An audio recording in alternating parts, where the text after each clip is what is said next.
Hello, everyone. This is criminal profiler Pat Brown, and this is Dear Profiler Pat, where you send me your questions and ask for advice. And I'm always happy to give advice. And I hope it helps you, and I hope it helps all of the viewers as well. And if you'd like to send me a question, do send it to profilerpatbrown@gmail.com and put in the subject line Dear Profiler Pat, so I know what it's about.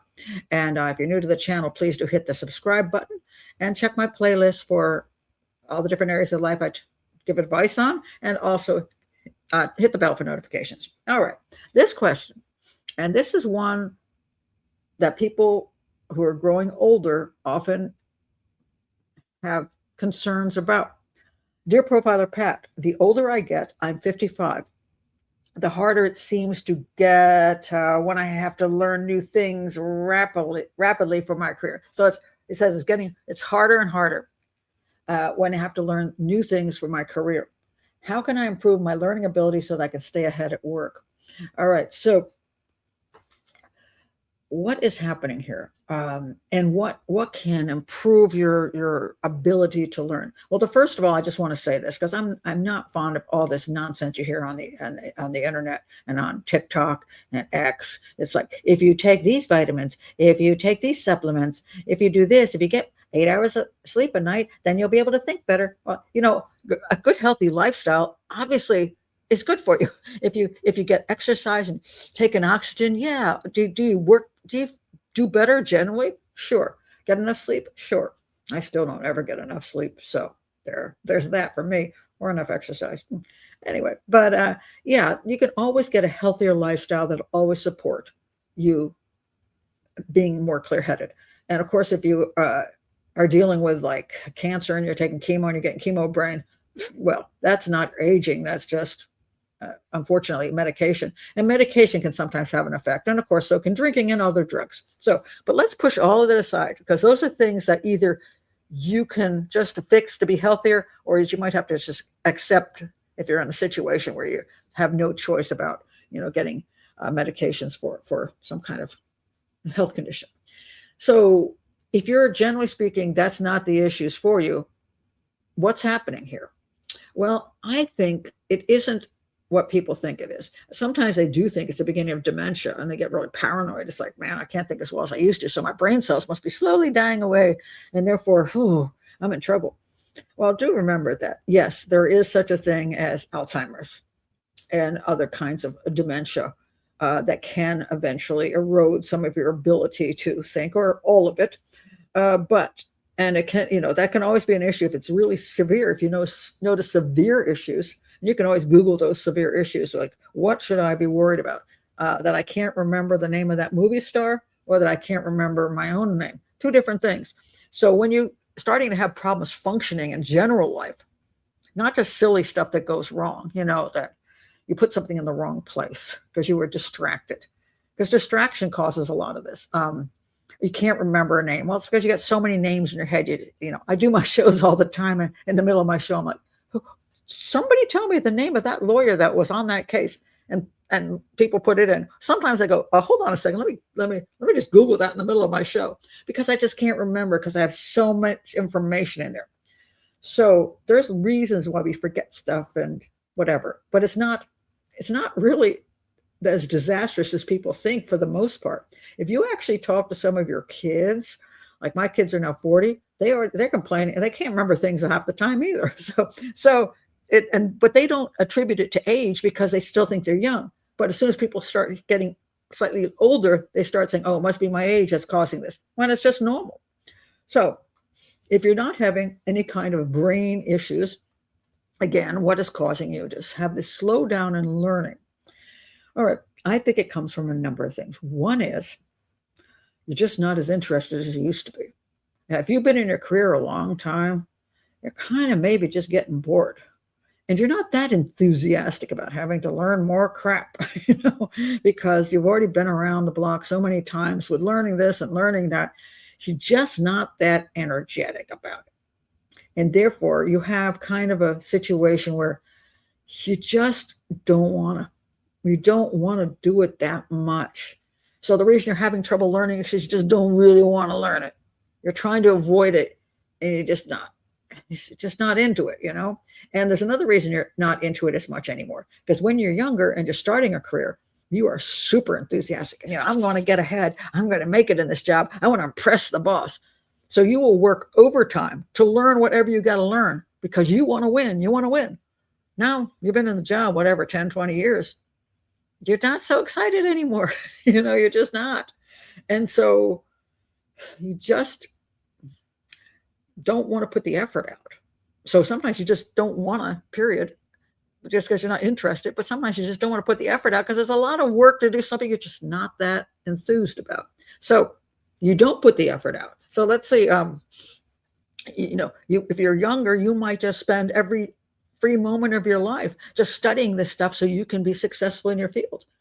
And now you're at a point where, you'd rather go home and eat dinner and have a glass of wine, and maybe you want to watch some sports, maybe you want to read a good book, maybe you want to do all these other things. You just don't really want to sit there and study for 8 hours. And you might forget how much effort you put in 10 or 20 years ago when you wanted to make. I often talk about with my profiling career, I read 400 books. I kid you not, 400 books. I mean, not just a few pages. I mean, the whole book, 400 of them. And they were all lining my bookshelves because as soon I was reading one and would recommend another book and I write that down and I order that from Amazon. And because I wanted to read that one too. 400. If you ask me now if I want to read 400 books, I go, oh, not really. I've been a profiler for over 20 years and I do still, I just don't want to do it that much.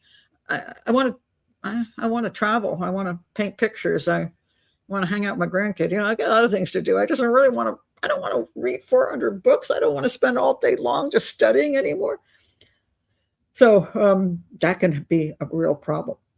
Now, that doesn't mean that let's say there are people who start careers in their 50s and 60s, start new careers, and they maybe that enthusiasm will come back. Maybe they were so freaking bored.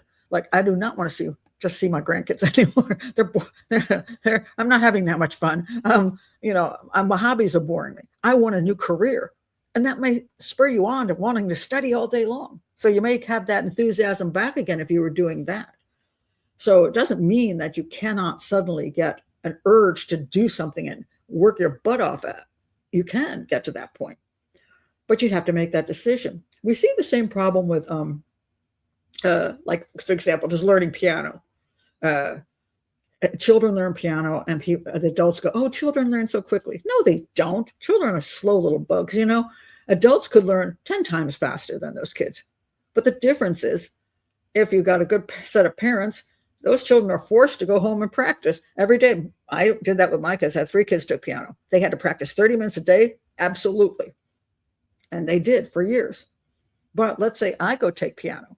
Who's making me practice 30 minutes a day? Or do I start out and then just don't bother to practice the whole week and come back and the teacher's like, what's wrong with you? You didn't learn anything.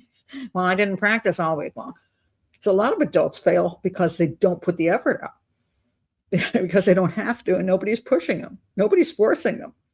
So we run into that problem, even with hobbies. Unless your brain, your own brain, makes you want to do it, gives you that desire. Nobody else probably around you is going to push you. A boss will push you out. A spouse will probably say, good, you're not wasting your time on that because I'd rather have help around the house or whatever, So, if you don't push yourself, you're on your own. So I think you have to examine if you're not learning something at a certain age, if you take away all those physical issues, any kind of real problem of the brain, the issue comes down to whether you want to do it or you don't, whether you're that interested or you're not, whether you want to spend your time on it or you'd rather do something else. So you're going to have to examine if you're not learning this stuff at work, maybe it's because you just don't want to. But before I go, I will add another thought in here. Some people don't know how to learn certain things. You have to find out what works for you. And today we do have some great advantages, and that is the internet. You can learn a whole bunch of stuff on YouTube. You can put certain things into YouTube, and some teacher will pop up, or some person who works in the field will pop up and explain exactly what you need to know. It's crazy how much stuff there is, and it's free. So if you're having an issue with certain things, you can just go on there and have that, learn it from YouTube. And the advantage of YouTube is you can repeat it and repeat it and repeat it till it sinks into your brain. Of course, you can go and buy books that would support that. You can, which people forget about, you can hire somebody to tutor you, and somebody from the field. And with the internet, again, you can usually find somebody in the field who will be willing to tutor you. And so there's always a way these days to learn stuff. You can even go to Grok and say, hey, Grok, tell me what this means. And Grok will tell you what it means. Now, Grok's not always right, but it's one other place to go. So there's so much information out there that didn't used to exist. So to not be able to learn something, it has to be either you're not finding ways that work for you, because there's different things that work for different people. I can't just listen to stuff. I want to see stuff. That's my thing. I want to see it, along with hearing about it, but I want to see it. I like to read, and I just hearing it just doesn't really work for me. But some people, they hear better than they read. Some people need both. But sometimes you need somebody else's help. And you could get one teacher and they suck, or they're good, but they don't have a method for you. So you find a different teacher, and all of a sudden you say, wow, I didn't know I could learn that. Well, it's because the other teacher was better for you. Well, they didn't suck, or whatever the issue is. You have to find those ways. People who say, well, I can't figure out how to use my computer, my iPad. Again, as long as you can Google or go to YouTube, you can, most of the time you can just say, how do I do this? I don't know how to download an app. You go to YouTube, how do I download an app? And it'll show you. They'll literally show you how to do it. And you say, I missed that. You go back and you see it again. Or you hire a teenager. They'll teach you a whole bunch of stuff you can do on your iPad or computer or your phone or whatever. I mean, there's all these ways. I think, so there's two things. You got to want to do it. Or maybe that's your problem. You don't really want to do it. Or two, you haven't found a way to learn, a way of learning that works for you, so that you can intake all that information and have it make sense to you. So those are my suggestions. And if anybody's got some more suggestions, put them in the comments below. Always glad to hear them. And again, if you're new to the channel, please do hit the subscribe button. It helps this channel grow. Bye-bye.